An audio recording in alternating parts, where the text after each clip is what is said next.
चलिए, इसके पहले हमने पढ़ा हुआ था मेंडल के जितने भी प्रयोग किए थे उन्होंने क्यों किया था, है ना। मतलब हमने क्या क्या समझा है इसके पिछले वीडियो में, हमने क्या क्या चीज़ें, क्योंकि अगर आपको मेंडल का नियम समझना है तो पिछली चीज़ें आपको याद होनी चाहिए। यानी कि एक संकर संकर क्या होता है, द्विसंकर संकर क्या होता है, संकरण क्या होता है, जीन क्या होता है, जीनोटाइप क्या होता है, फिनोटाइप क्या होता है। ये सारी चीज़ें अगर आपको आएंगी तो आप मेंडल के नियम को बड़े ही आसानी तरीके से लगा सकते हैं। साथ ही साथ आपको याद रखना होगा कि मेंडल ने अपने प्रयोग में मटर के कौन कौन से लक्षण लिए थे, साथ ही साथ कौन सा लक्षण प्रभावी था, कौन सा लक्षण अप्रभावी था, प्रभावी क्या होता है, अप्रभावी क्या होता है और संकर क्या होता है। अगर आपको ये चीज़ें याद हैं तो आज का ये पॉइंट आपके लिए काफ़ी ज़्यादा आसान होने वाला है। आज हम समझने वाले हैं मेंडल के नियम के बारे में, जिसमें आज हम पहला नियम समझेंगे मेंडल के प्रभाविता का नियम। इसमें 3 तरीके के नियम आपको समझने हैं, जिसमें से पहला नियम है प्रभाविता का नियम, दूसरा है पृथक्करण का नियम, जबकि तीसरा है स्वतंत्र अपविहुवन का नियम। एक चीज़ आपको याद रखना है जो आपको बार बार पूछा जाएगा कि जो मेंडल के, आप याद रखिएगा कि जो मेंडल के 2 नियम हैं वो एक संकर संकरण हैं। मतलब इसमें पौधे के केवल एक लक्षण या किसी जीव के कोई एक लक्षण लेके जब आप क्रॉस करवाओगे तो उसे क्या कहेंगे, एक संकर संकरण कहेंगे। यानी कि मेंडल का जो प्रभाविता का नियम है वो एक संकर संकरण पर आधारित है।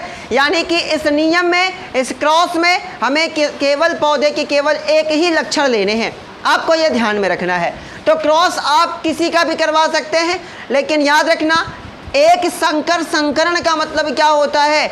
अगर आप रंग ले रहे हो तो दोनों का रंग ही लेके कराओगे, अगर आप लंबाई ले रहे हो दोनों की लंबाई लेके करवाओगे, अगर बीज की आकृति पर कर रहे हैं तो आप बीज की आकृति ही लेके करवाएंगे। अगर आप एक रंग ले लेते हैं, अगर मान लेते हैं एक लंबे वाले का क्रॉस, है ना, उसके गोल बीज वाले से करवाते हैं, तब तो ये क्या हो गया, ये क्या हो गया, ये हो गया द्विसंकर संकरण। जब आप 2 लक्षण लेके क्रॉस करवाओगे तो वो क्या हो जाएगा, द्विसंकर संकरण।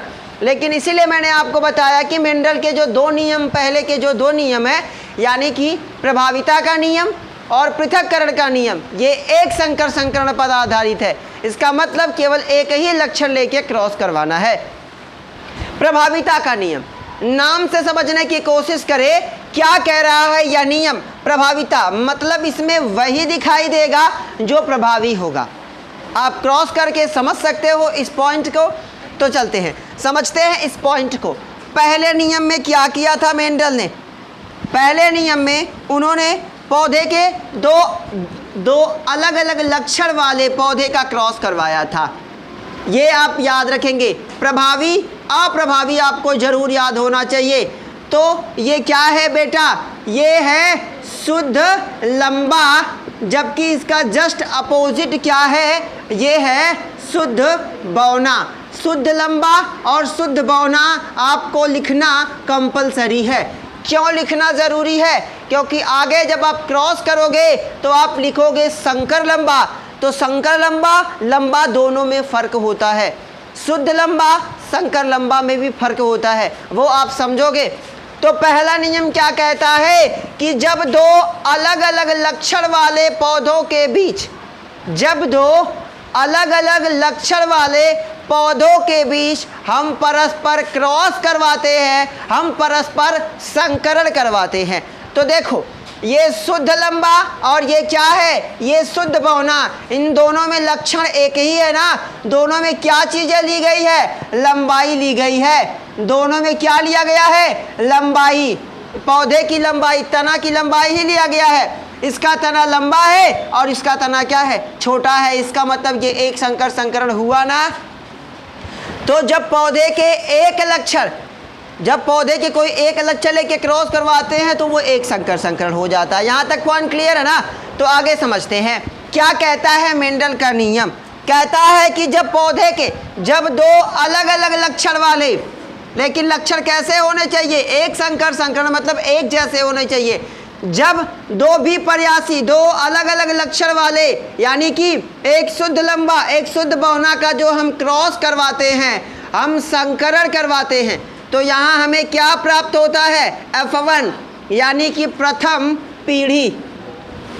समझिए, जब दो विपर्यासी लक्षण वाले पौधों के बीच हम परस्पर क्या करवाते हैं? संकरण करवाते हैं। क्या करवाते हैं बाबू? संकरण करवाते हैं। तो जो संतान होती है, जो F1, जो पहली पीढ़ी का जो संतान होगा, उसमें दो लक्षण उत्पन्न होते हैं। एक लक्षण दिखाई देता है और एक लक्षण दिखाई नहीं देता। दिखाई देने वाले लक्षण को प्रभावी लक्षण और दिखाई ना देने वाले लक्षण को अप्रभावी लक्षण कहा जाता है। जैसे अभी आप देखो कि आपने क्या किया? शुद्ध लंबा का क्रॉस किससे करवा दिया?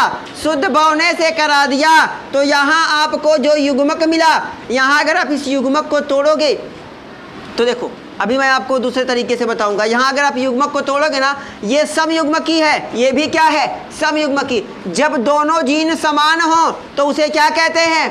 समयुग्मकी। तो यहाँ से आपको जो युग्मक मिलेगा वो कैपिटल टी मिलेगा, यहाँ से जो मिलेगा वो क्या बनेगा? स्मॉल टी मिलेगा। इसका क्रॉस आप करवाओगे, दोनों मिलाओगे तो देखो कैपिटल टी स्मॉल टी बनाना। बात समझ में आई कि नहीं आई? तो जब दो विपर्यासी लक्षण वाले पौधों के बीच परस्पर संकरण करवाते हैं तो F1 पहली पीढ़ी में जो संतान उत्पन्न होती है उसमें दो लक्षण उत्पन्न होते हैं। एक दिखाई देता है, एक दिखाई नहीं देता। दिखाई देने वाले को प्रभावी लक्षण और दिखाई ना देने वाले को अप्रभावी लक्षण के नाम से जाना जाता है। यहाँ तक समझ में आया? चलिए हम इसे दूसरे तरीके से लगा के देखते हैं कि क्या ये जो संतानें हैं ये सच में ऐसी आती हैं। तो आप क्या करोगे? इसे कैपिटल टी ले लिया भाई, दो है ना, कैपिटल टी स्मॉल टी। इस बात को दिमाग में कहीं गांठ बांध के रख लीजिए कि कैपिटल टी का मतलब शुद्ध लंबा। लंबा किस चीज़ में ये लंबा है? इसका तना लंबा है। और स्मॉल टी का मतलब ये क्या है? शुद्ध बहुना है, इसके तने की लंबाई क्या है? छोटी है। तो यहाँ बेटा युग्मक क्या बनेगा आपका? जब ये समयुग्मकी होते हैं तो एक ही युग्मक बनता है। अगर ये विषम युग्मकी होते, दो अलग अलग होते, जिसको आगे आप करोगे, अगर ये दो अलग अलग होंगे तो दो युग्मक बनेंगे, लेकिन ये एक जैसे हैं तो एक युग्मक बनेगा। तो यहाँ क्या बन गया? Capital T small T. यहाँ प्रभावी कौन सा दिख रहा है? बड़ा वाला टी, यानी कि लंबा क्या हो रहा है? प्रभावी है। और जब मैंने आपको मेंडल के नियम में मटर का प्रयोग क्यों किया गया था बताया था, तो मैंने बताया था कि तने की लंबाई में हमेशा लंबा वाला क्या होगा? प्रभावी होगा। तो यहाँ देखो लंबा वाला प्रभावी है कि नहीं है? तो यहाँ प्रभावी कौन सा हो गया? लंबा हो गया। और अप्रभावी कौन सा हो गया? बहुना हो गया। यहाँ तक बात समझ में आई कि नहीं आई? बात समझ में आई ना कि जब दो विपर्यासी लक्षण वाले पौधों के बीच हम परस्पर संकरण करवाते हैं तो F1 में जो संतान आती है, पहली पीढ़ी की जो संतान है, उसमें दो लक्षण उत्पन्न होते हैं। एक दिखाई देता है और एक दिखाई नहीं देता। दिखाई देने वाले लक्षण को हम क्या कहते हैं? प्रभावी लक्षण। और दिखाई ना देने वाले लक्षण को हम क्या कहते हैं? अप्रभावी लक्षण कहते हैं। F1 तक समझ में आया? चले आगे F2 में, या इसे दूसरे तरीके से एक और विधि देख लो बेटा, कैसे लगाओगे कि आप कैसे मानोगे कि ये कैपिटल टी स्मॉल टी ही आएगा। तो इसे आप दूसरे तरीके से लगाओ। क्या क्या है? कैपिटल टी है, कैपिटल टी है, इसके साथ क्या है बेटा? स्मॉल टी और स्मॉल टी है। आप इस युग्मक को अलग अलग जगह लिख दो, कैपिटल टी, कोई समस्या नहीं ना होगी ऐसे लिखने में। दूसरे के युग्मक को उसके सामने लिख दो, दोनों को दो जगह लिख दो ताकि आपको क्रॉस करने में क्या हो जाए? आसानी हो जाए। ऐसे बना लेंगे, ऐसे बना लेंगे। बात समझ में आई? अब देखो बेटा, कैपिटल टी का गुणा स्मॉल टी में करोगे तो याद रखना यहाँ एक बात, अगर कहीं आपको कैपिटल टी मिले और स्मॉल टी मिले तो हमेशा कौन वाला टी पहले लिखेंगे? कैपिटल वाला, बड़ा वाला टी लिखेंगे। क्यों बड़ा वाला टी लिखेंगे? क्योंकि ये क्या है? प्रभावी है। जो प्रभावी होगा पहले अपने आप को वही ना प्रकट करेगा। जैसे भाई कभी लाइन वाइन में लगे रहते हैं तो एक लड़का बड़ा हष्ट पुष्ट घर का होता है, वो सबको धक्का मार के दिमाग में खड़ा हो जाता है। तो क्यों? क्योंकि वो क्या है? प्रभावी है। समझ रहे हैं कि नहीं? कुछ होते हैं बेचारे बड़े पतले से दुबले से पतले, उनको सब धक्का मार मार के पीछे में करते जाते हैं। होता है कि नहीं होता? वो सताई हुई आत्मा बेचारी है, वो कुछ नहीं बेचारा बोलता, वो पीछे चला जाता, लेकिन वो कभी ना कभी तो वो भी प्रभावी होगा, है कि नहीं भाई? सबके दिन आते हैं। अगर शेर का दिन आता है तो कुत्तों का भी दिन आता है। पा जाएंगे कब वो विधवत ना, तो उनको समझा देंगे। फिलहाल क्या समझ रहे हैं बेटा?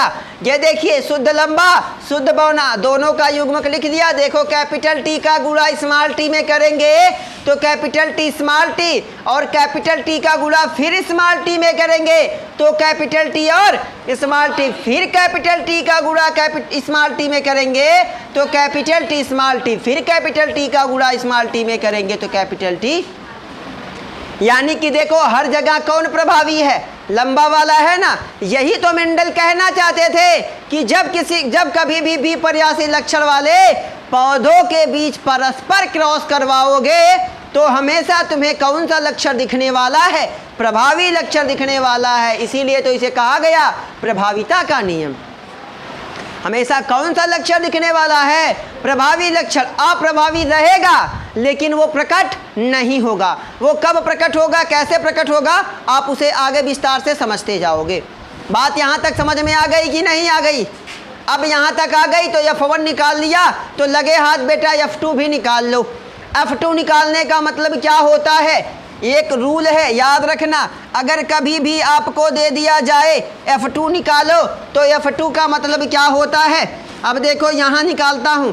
F2 बराबर क्या होता है? F1 गुणे F1, F1 गुणे F1। इसका मतलब क्या होता है कि अगर आपको दूसरी पीढ़ी निकालनी है तो पहली पीढ़ी की जो संतान है उसमें क्या करवा दो? गुणा करवा दो, यानी कि स्वपरागण करवा दो। बात समझ में आई? तो पहली पीढ़ी हमारी क्या है? Capital T small T. बेटा ये नाम जरूर लिखिएगा, इसे कहेंगे संकर लंबा। अब आपके दिमाग में एक बात आएगी कि सर ये भी तो लंबा है, तो इसे संकर लंबा क्यों कहा गया? तो क्योंकि इसमें कितने लक्षण हैं? दो। देखिए स्मॉल टी भी है और कैपिटल टी भी है। जब दोनों रहेगा तो इसका मतलब ये क्या हो गया? संकर लंबा हो गया। बात समझ में आ गई? अब चलते हैं F2 प्राप्त कर लेते हैं हम। F2 प्राप्त करने के लिए बेटा करना क्या है कि कैपिटल टी स्मॉल टी मतलब संकर पौधे का क्या करवा देना है? स्वपरागण करवा देना है। F1 का क्या कराना है? स्वपरागण करवाओगे, आपको मिल जाएगी आपकी F2। देखो कैसे, क्या है? कैपिटल टी है आपका, और स्वपरागण का मतलब क्या होता है बेटा? F1 गुणे F1, मतलब F1 का क्रॉस F1 से। तो F1 का क्रॉस F1 का F1 क्या है आपका? Capital T small T. कर लेंगे यहाँ तक कि नहीं कर लेंगे?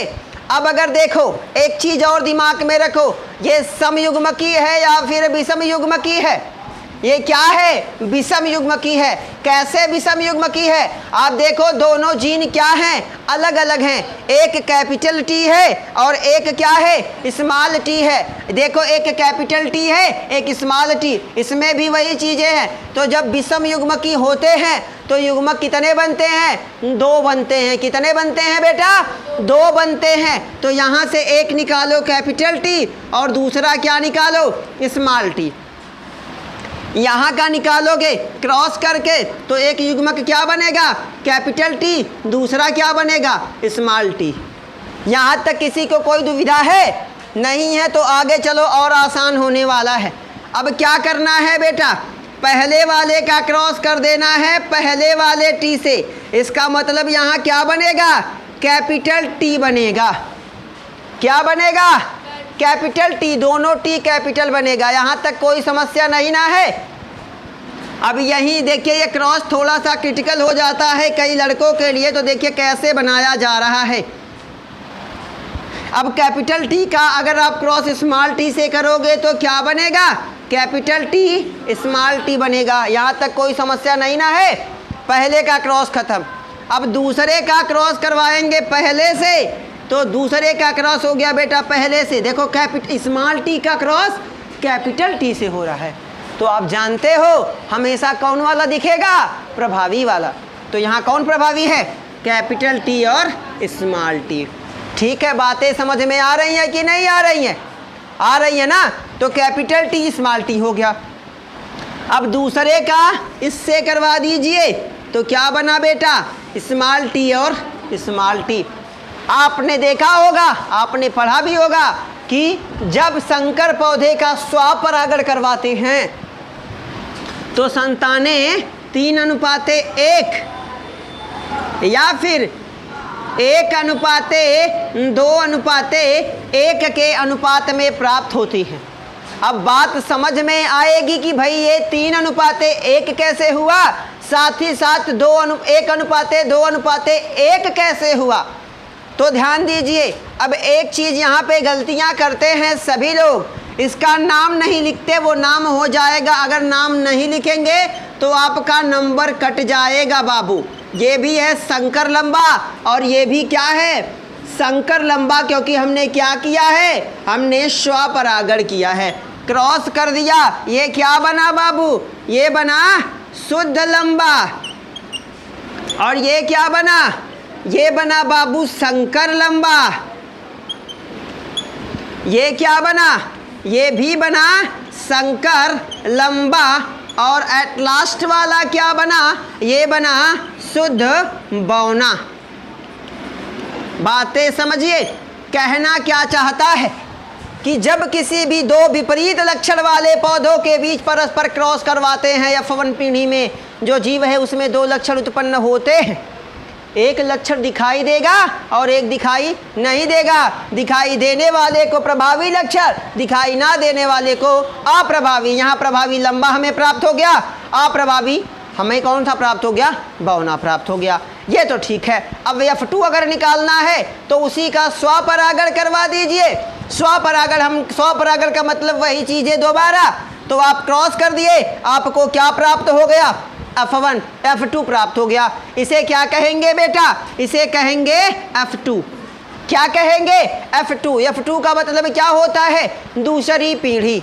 क्या होता है? दूसरी पीढ़ी। हम बात समझ रहे थे कि कैसे 3:1 होगा और कैसे 1:2:1 होगा।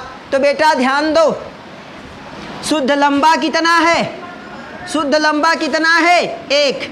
शुद्ध लंबा कितना है? 1। संकर लंबा कितना है? 2। शुद्ध बौना कितना है? तो अनुपात बना ना, 1:2:1। बात समझ में आ रही कि नहीं? 1:2:1। अब कभी कभी लिख के देता है 3:1 का अनुपात किस पीढ़ी में प्राप्त होता है। तो 3:1 का मतलब समझो। अब इसको कैसे निकालेंगे? देखिए, लंबा लंबा और लंबा, यानी कि लंबा टोटल कितना है? 3 और बौना कितना है? 1। तो बना ना 3:1।